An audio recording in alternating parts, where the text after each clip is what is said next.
Hey, welcome to Fire Your Boss, everyone. I'm your host, Jim Vatu. This is my unstoppable host, Kevin Ling, and our amazing guest, Byron Nemeth.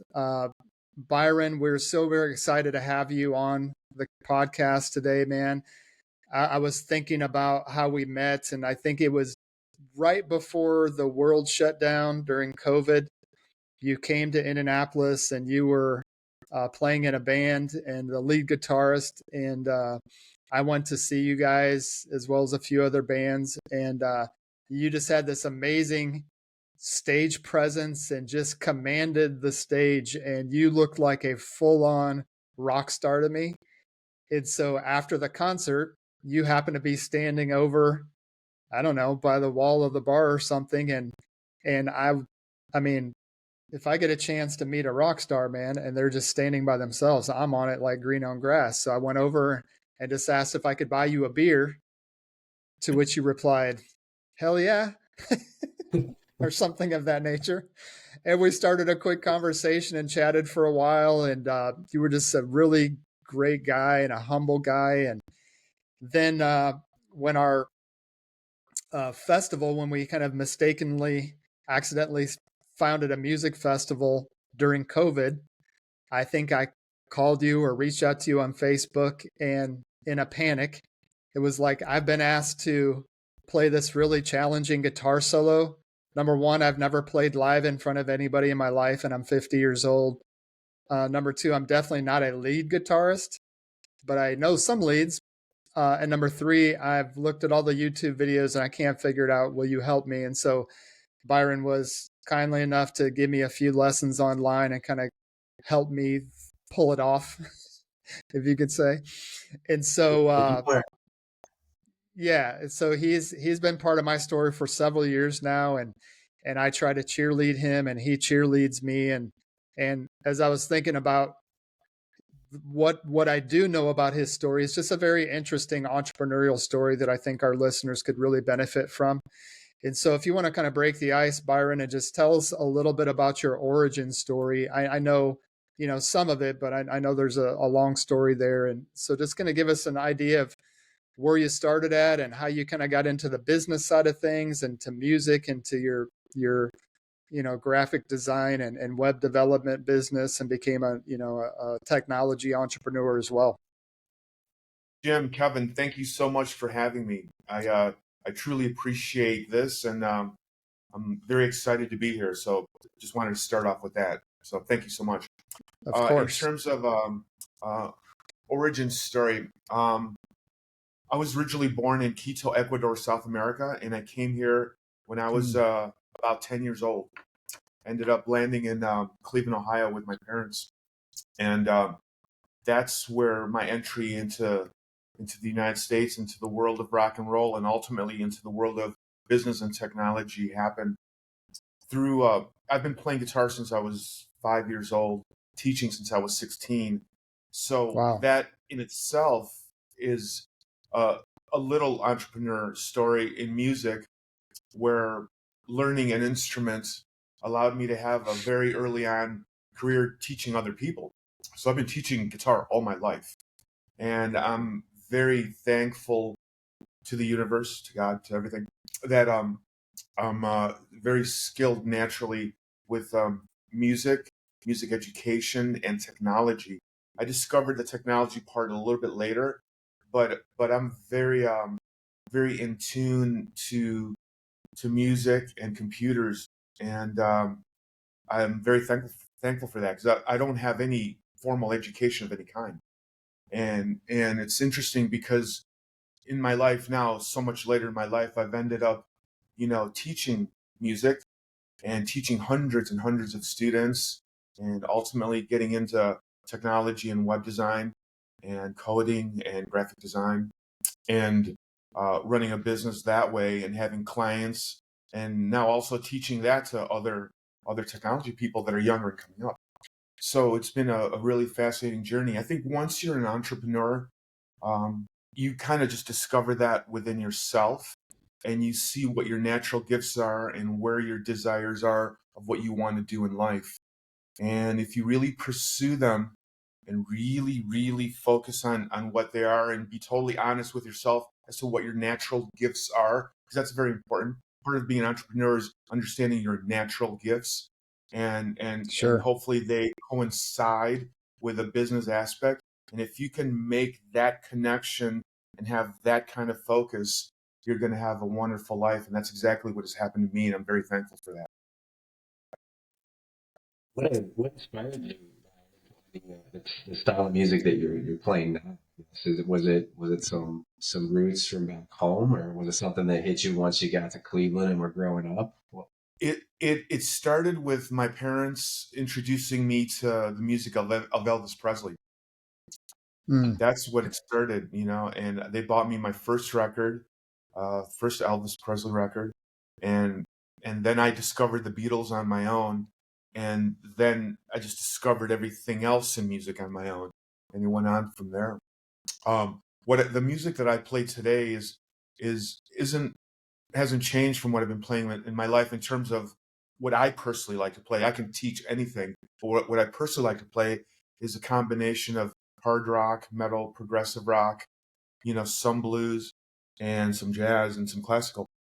And I really, really like it all, because there's such a wide diversity in music that I think part of being a teacher and part of being a fan too, I think, being an astute fan, a knowledgeable fan, is just understanding that there's many different kinds of music out there, and just being aware of what they are. But as far as myself as an artist, I like it's music that's challenging for the guitar, and that allows for very interesting compositions. And the word interesting is extremely important, because as you know now today on the net, there's bazillions and bazillions of artists.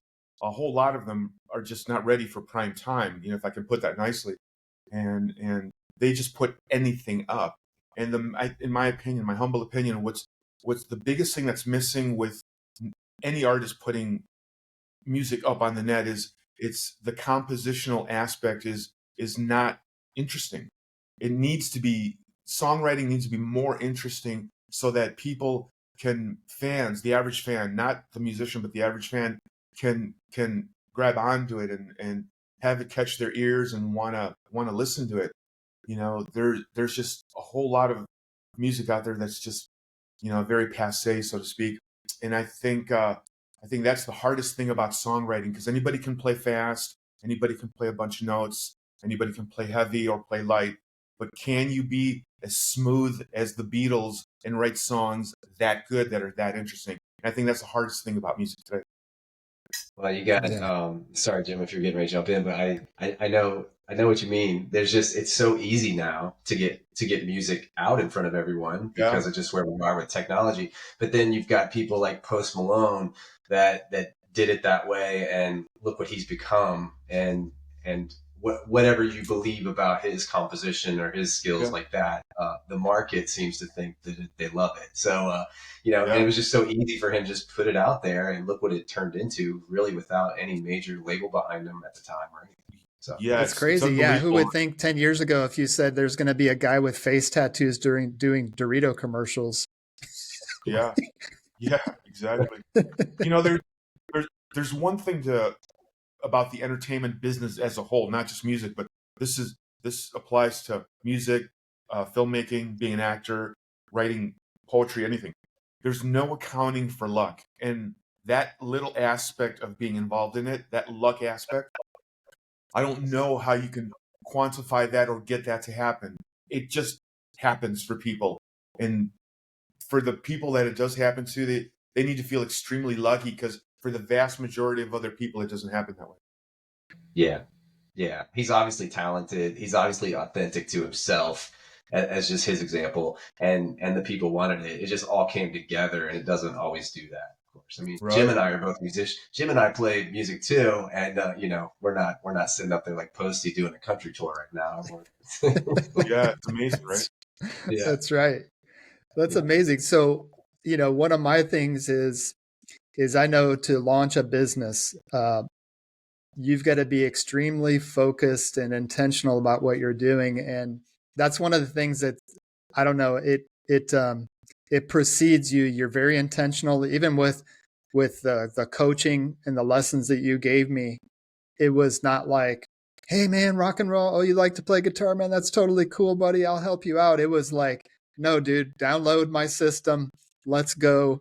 Like, you were very intentional about the coaching that you gave. You were very intentional about the music that you make. Obviously, you're very intentional about the technology that you do inside your business. But you were, as you mentioned, like in the heyday of sex, drugs, rock and roll, in a band. Like, how did you keep your focus and your intentions and your wits about you when everybody else was, falling out of the race? How did you stay focused in that area? Because it doesn't matter if it was, the Sunset Strip back in the day. Now it's TikTok. There, all of us are attracted to our distractions.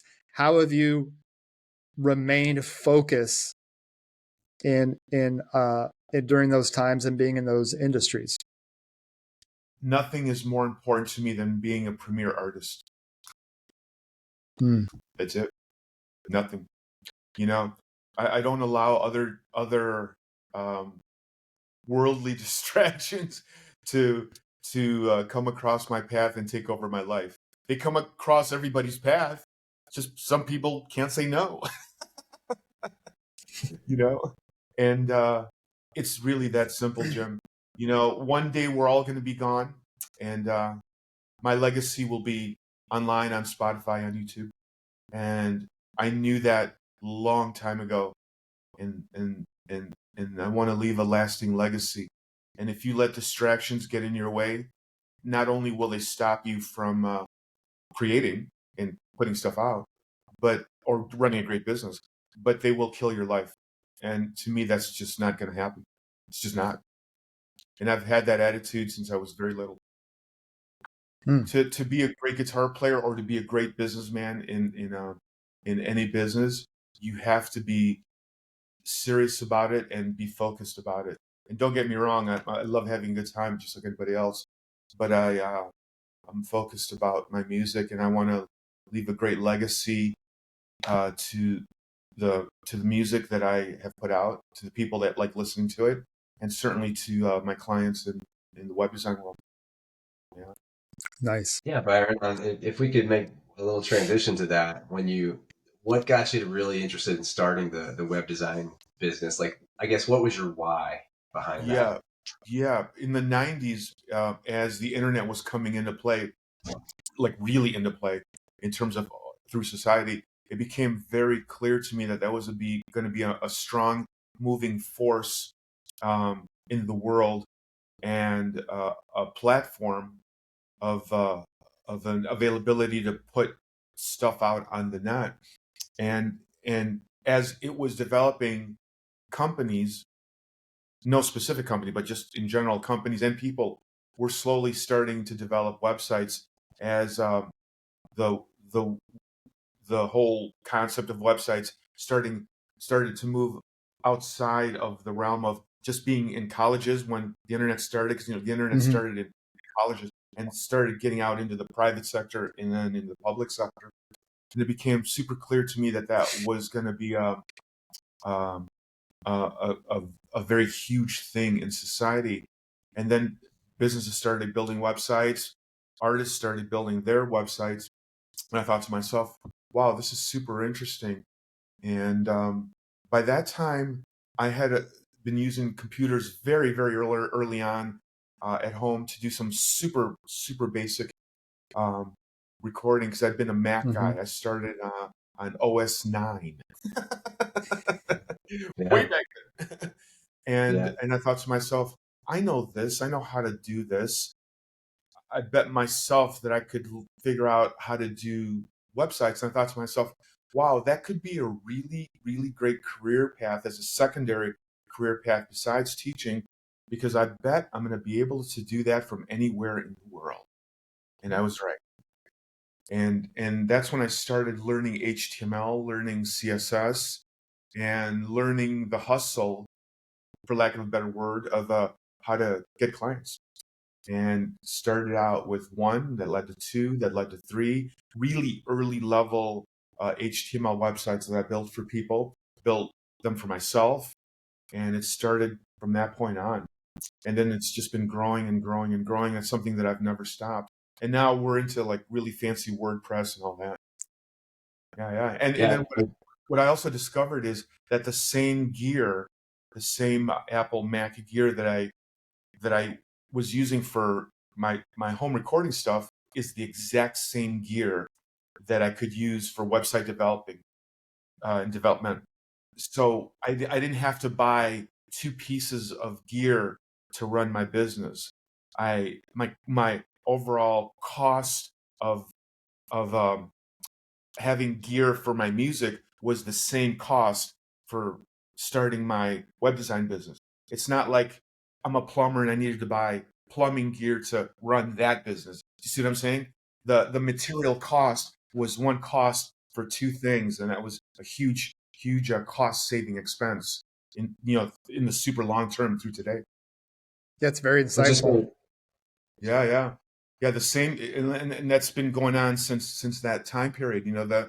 Any time I buy a new Mac, whenever that is, or any piece of gear, it's the same gear for both industries, which is great.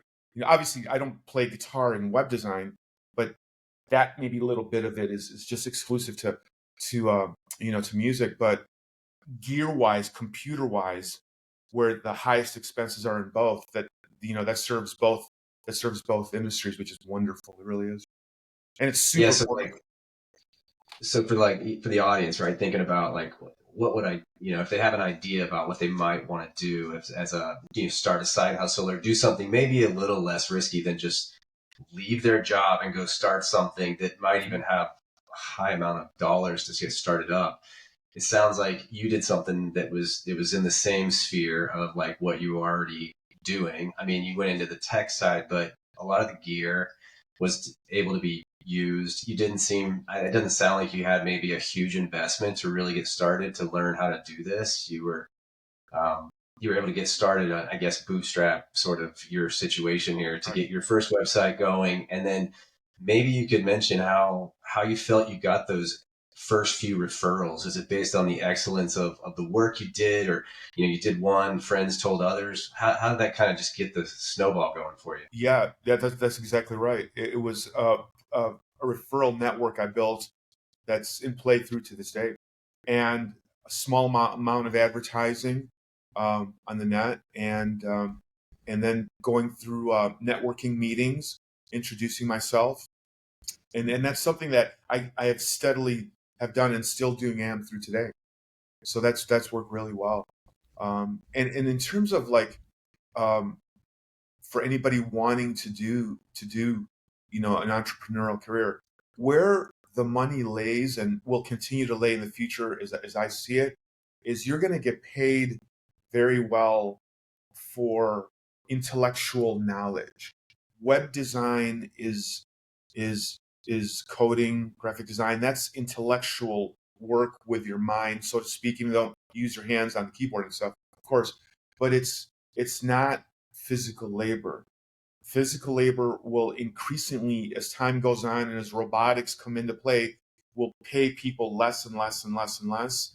And intellectual knowledge and extremely advanced intellectual knowledge will pay people more and more and more. And that's exactly why AI is where it's at today, and why Sam Altman from OpenAI just did the first round of funding for his company that started at what $6 billion first round. You know, Yeah. so that's all intellectual knowledge. It's not physical labor. We're you know the industrial revolution is coming to an end, and the technology revolution is in full bloom, and it's only going to lead that way. So if anybody wants to do a career for themselves of any kind, boy, you better learn technology, and you really better learn it, whatever discipline in technology you're looking to do. Because if you don't do that, you're just not going to be employable, let alone a person that can run their own business and their own thing. But networking extremely important, obviously, and you don't have to spend a lot of money to really get started and see if it's something that people want to buy. But Yeah. one other thing that I was going to ask you about was since it's in your world, it seems more and more like there's websites that even a person like me who has no ability to code can do no code. Like I can maybe use someone else's website to build my website, a no code situation. So obviously it takes somebody with abilities like yours to be able to code or build stuff for somebody like me to be able to just plug and play and move things around and have my own website within hours. So that's just really cool the way this has all come about over the last 20 plus years. Yeah, totally. So that leads to the next question. When will AI just build websites for you, right? And where when and where will what I do not be workable anymore as a career profession? I think that's probably going to happen. That's probably, in my estimation, somewhere within 20 to 25 years, ballpark. I'm ballparking it there, and that's fine because I'll be retired by then. You know, because everything has a expiration point and technology just moves on. But I was aware of that long time ago. You know, I thought about exactly that. You know, how long can I do this until the automation, because that's really what you're describing. The automation gets so well where it's just done for you. Um, and that's going to happen to many jobs, even jobs that require intellectual thought, you know. So that's certainly going to happen in the web design world, but I think that's about 20-25 years away, where you can just call up your personal assistant AI, which is what it will be, and just say, tell it, make me this website, and it'll come up in about 30 seconds. But that's what's going to happen. Yeah, for sure. Well, just look at what happened. And I experienced this because I use AI too for my customers and my clients early on in the late 90s, early 2000s. On occasion, I'd have to hire someone to be a writer to write out really well-written text for websites back then, okay? Because Right. I didn't have the time, and clients needed well-written websites because they just didn't know how to write it for their business. Now, that position is completely gone. Now, AI does that for you right now. I use OpenAI to write the text for all of the websites that I do right now. You know, so that job just doesn't exist anymore as it did back then, some 15, 18 years ago. And Right. But technology helped you adapt to make your business even easier, maybe even more profitable. And faster and right? more profitable, right? And that's only going to continue. And now, right now, we're in the middle of AI, you know, helping you write code. So I use it to help me write code on top of the code that I already know. So it even escalates that even faster and better. So yeah. Eventually, again, we're going to have our own personal AI assistant, and you're going to direct it what it needs done, and it's going to help you do your thing. It's probably going to be a wonderful thing, I would think, in the medical business for sure. I'm referring to like the science aspect of the medical business, not the admin aspect of it, where you can, you know, where you need to solve some key medical issues right away, or you're just unsure of something as a professional doctor. Your AI assistant will help you out with that, and there's going to be huge money for companies that can set that up in that space, I would think. Sure. I have a question. So, like, one of the things that intrigued me about your story, just like seeing since we met, when I met you, you were living in Phoenix. And then you basically said, I'm making a move to Nashville to get into a place where I can better further my music career and be around other musicians. And then we really didn't talk from there, but then you went from Nashville to Las Vegas. Obviously, there's a vibrant music business there. A lot of musicians moving to Vegas as well as Nashville. So I'm not sure what prompted that move, but really, per the podcast, it's just something that I thought was super intriguing, that you had a business where you're like, I don't think I can get to my big goals and dreams in Arizona. I'm going to move to Nashville. And then you got there, camped out a couple of years, and you're like, I think there's a better opportunity or better weather, whatever that prompted to move. And you've moved 3 times, but your business hasn't been interrupted. Like, that's almost unheard of, right? So I just thought that was a very cool thing, because I think freedom, you know, what I tell people when I talk to large groups, like, everybody knows what they want. They want freedom. And that's what everybody is trying to get. If they get a convertible Mustang, what are they trying to do? They're trying to get freedom so they can get on the road and put the top down. Right. And so there's, you know, financial freedom, but there's also freedom of time. right? Freedom of time and freedom of money. So I know a lot of doctors that they make a lot of money. They have zero freedom of time, No right? freedom of time. Right? I have friends that have total freedom of time, but they're sitting on the couch eating Cheetos. They have no money. The American dream is really having both of those, enough money where you can live comfortably and control of your time. So can you talk a little bit about how this business has allowed you some freedom of that, and how that's really impacted your other business, your music career, or maybe your quality of life, or both? Right. Quality of life is always increasing up, which is wonderful. And that's because of exactly what you just said, of having freedom and the availability to do exactly what I want. Another thing that made me think very carefully about the web design business a long time ago is everything is on the net. And everything that I do for clients is on the net. So I can be anywhere in the world at any time and do anything for them and not have to be in the same city for them, which is just wonderful. And that's a huge reason why I really pursued it early on, because I knew that was going to be a complete for sure thing that was going to happen in the business. So the time investment to learn the knowledge of how to design sites and how to get clients was well worth it for that reason alone, and still is to this day, and will continue in that reason. So that's one reason why I picked it. You can't do that with a whole lot of other businesses. We make our choices of what we want to do in life, and I made my choice for that one, and it's worked well. I don't know too many other businesses that can allow you to have that type of mobility, and I think that's just a tough thing for other people that have brick and mortar situations that they need to go to, or companies that they need to deal with. So I think that's one aspect of it that was absolutely huge in my life, and was definitely the right call from a business point of view and a lifestyle point of view. When I went to Nashville and come here to Vegas, it only increased my business because I found clients there that I still have through to today. And now I find clients here that I have in Vegas. And that's always continuing to happen, which is a really great thing. One thing to qualify about, you mentioned that I moved to Nashville, and then we even talked for a little bit, and then you saw that I was moving to Vegas. The reason I moved to Vegas is because when I went to Nashville, if you remember, it was right after the pandemic, like right after Right. it started to open up.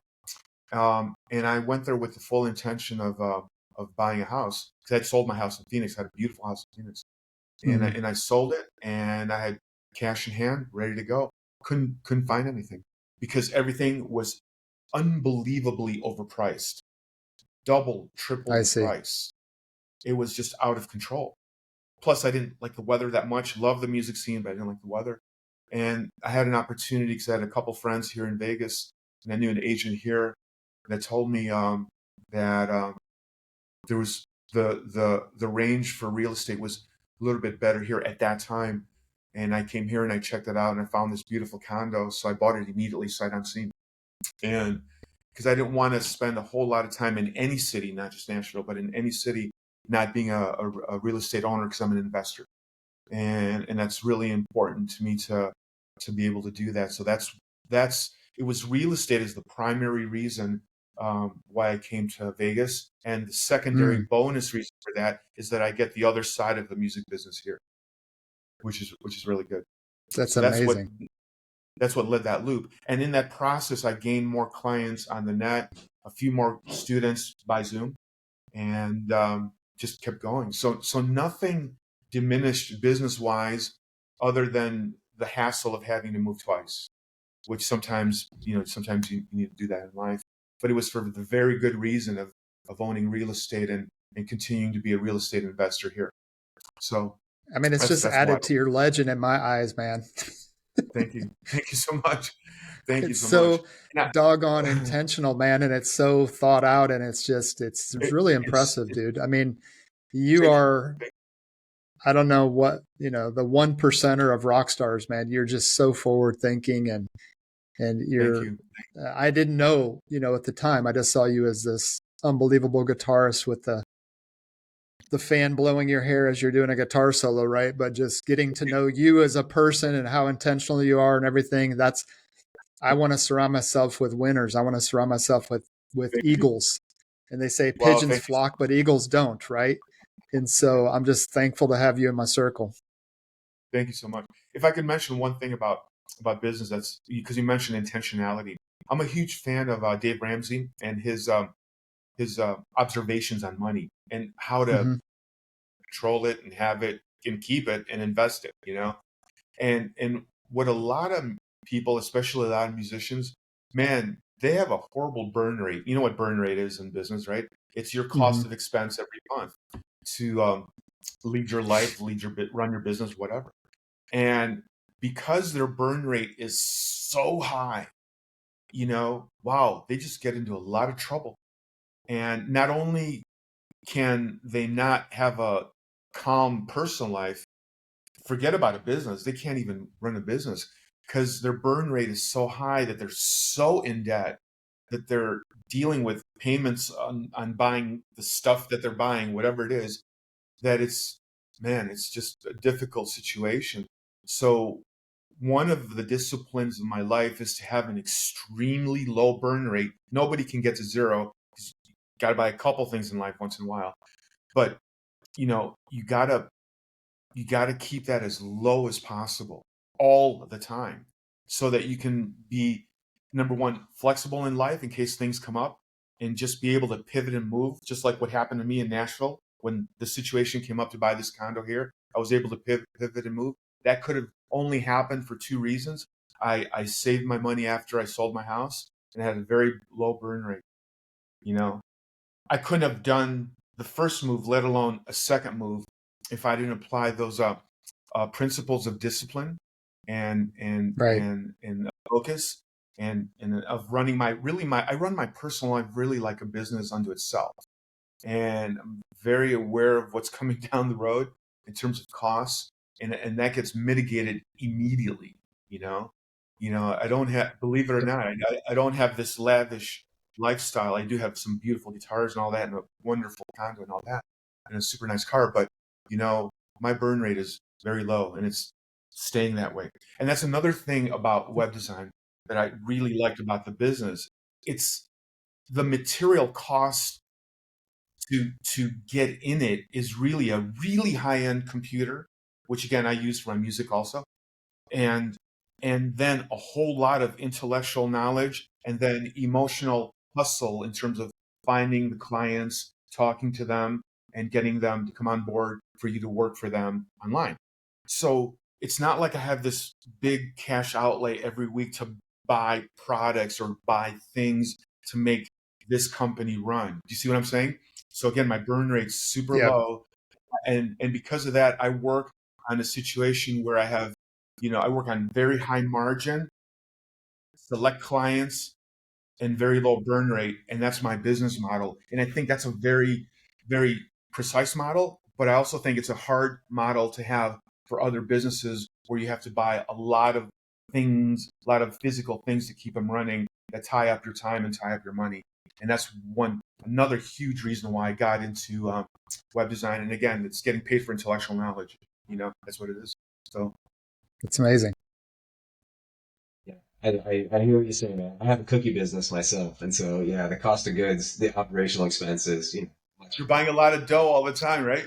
A lot of dough. Buying dough to make it dough. Yeah, and machines and machines to make it, right, and all that. Yeah. I mean, I bought some equipment, stuff like that. But you're totally right on. I just love what you said about that you run your personal life, your personal finance like you would a business, and that goes back to I think what Jim said for all those out there that are listening about like how would I even get this started? Well, I bootstrapped my cookie business for one while I had another role that paid my bills so that I could see how this would go. So I'm lower risk. I'm a lower risk, less risky person. So I did that. But and it sounds like yours was very similar. You had low startup costs to get going. You could see how it was going to go. You got a couple referrals, and then all of a sudden this just starts rolling. And that's great. And if you do great work, you'll get more referrals. So I was going to ask you about relationships and how important those have been to growing your business. And I got to believe it's been really important, but I'd like you to maybe speak on how important relationships have been for you. Extremely important. You know, that the relationships are really your reputation, and how you do what you do, and how it enables you to do what you do out in the world. I think they're extremely important. Treat everybody as a close friend if you can. You know, there's the occasional crazy person in the world. What can you do? But you know, and they do come across your path. But if you can, try, treat everyone as a friend, maybe even as a close friend, and at least start the communication process that way. And if you get lucky, maybe in life you'll have a close friend that ends up being your client for life, or a close friend that ends up, a friend that ends up being a close friend, and you become music buddies, like me and Jim is a good example. You know, and I think a lot of it is how you treat people, and always treat them with kindness and respect, and expect the same in return, of course. And I think that's just a good human character trait to have, that pays in spades in terms of quality of friendship throughout your life, which is very important on an emotional level, and certainly on a business aspect too.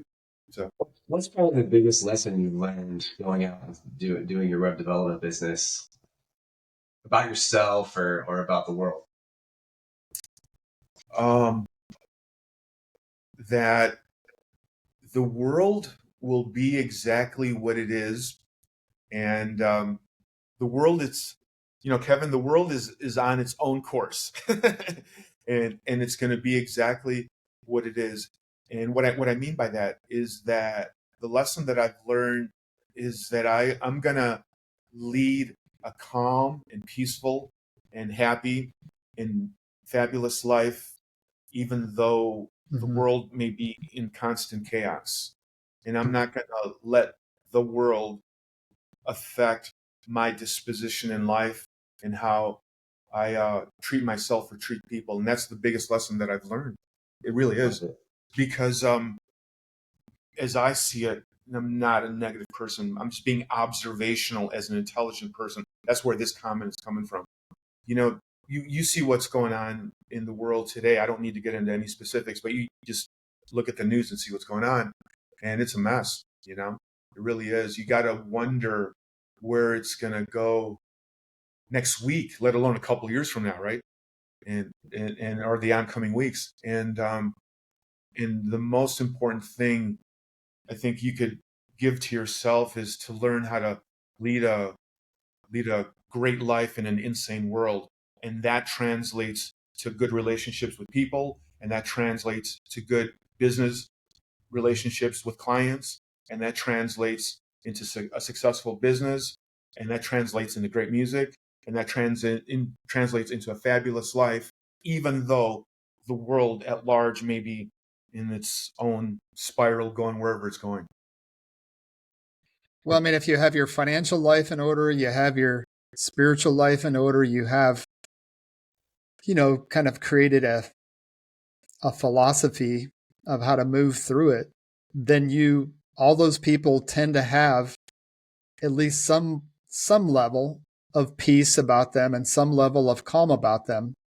And in the world today, those people are very attractive, because if you look like you know what you're doing, the most of the world looks like they are spinning out of control. You automatically stand out like a lighthouse, and people will be drawn to you like a moth to a flame. That's what I find, like even in business, and even how Kevin and I met in business.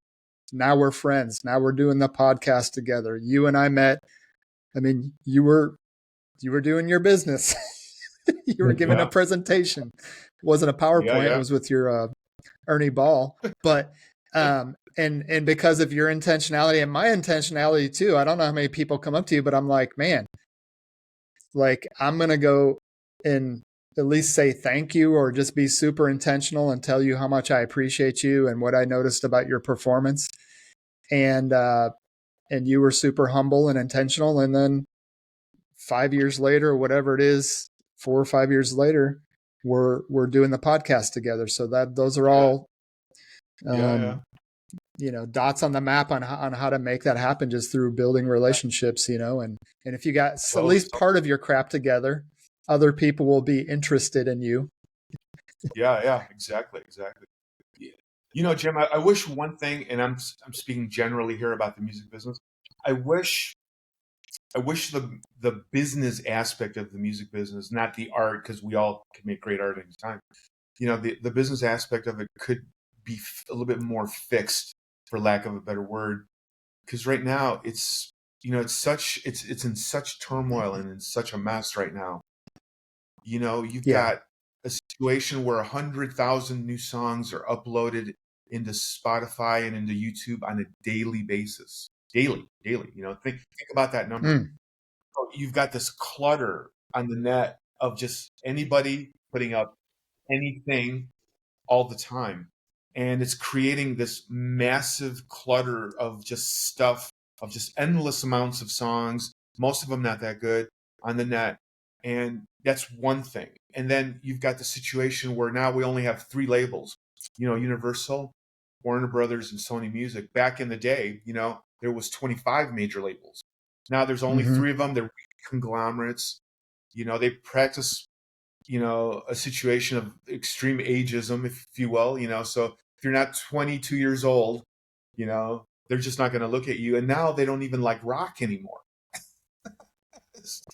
So it's a situation of where it's very difficult to be an artist these days and get your music heard by large amounts of people, because the clutter is just unbelievable. It's just crazy, and I don't know what fixes that. That's like a small dilemma I've been trying to grapple with, because I can certainly put out a video, send it to you and Kevin. You two guys will listen to it, I hope. You probably like it, I hope. But how do I get like 100,000 people to listen to it? Right.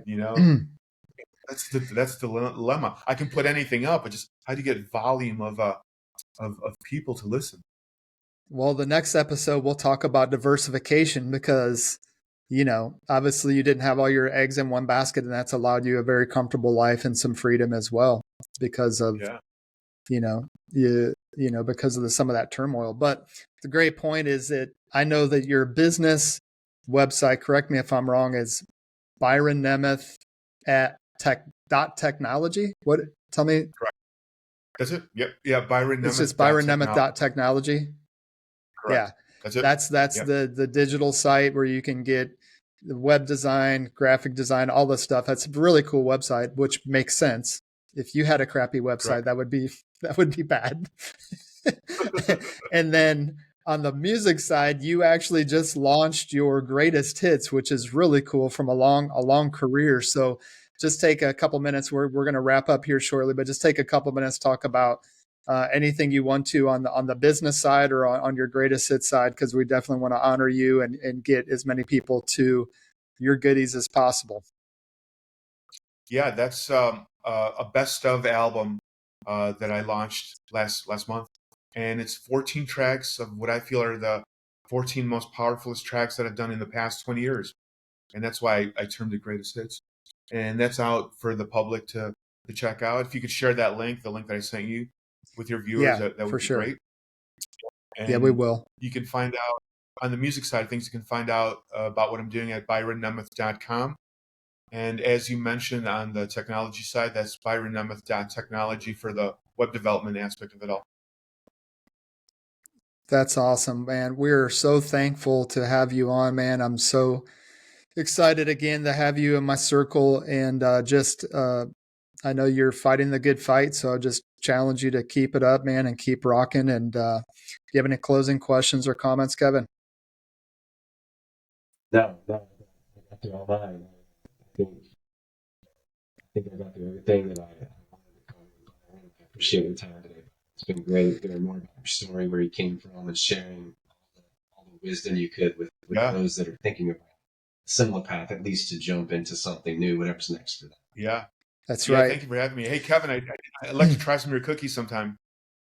Yeah, I'll have to get some out to you there. And yeah, we're gonna make that. We're gonna make that happen because they are amazing. I don't say that like his business card was his cookies, and I'm like, hey, he's an all right guy, but his cookies are amazing. And then I can't, it took me a minute to figure out he's an amazing guy too.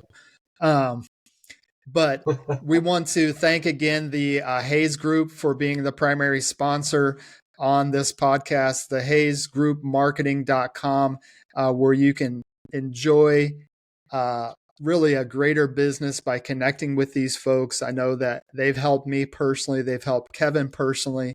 He has a relationship with them. They've helped him grow his business and currently helping him grow his business. So if you're a small, medium-sized business owner that you need, or just not even sure what you need, but these folks are so awesome. The team is awesome. They got great hearts and they're good for small businesses.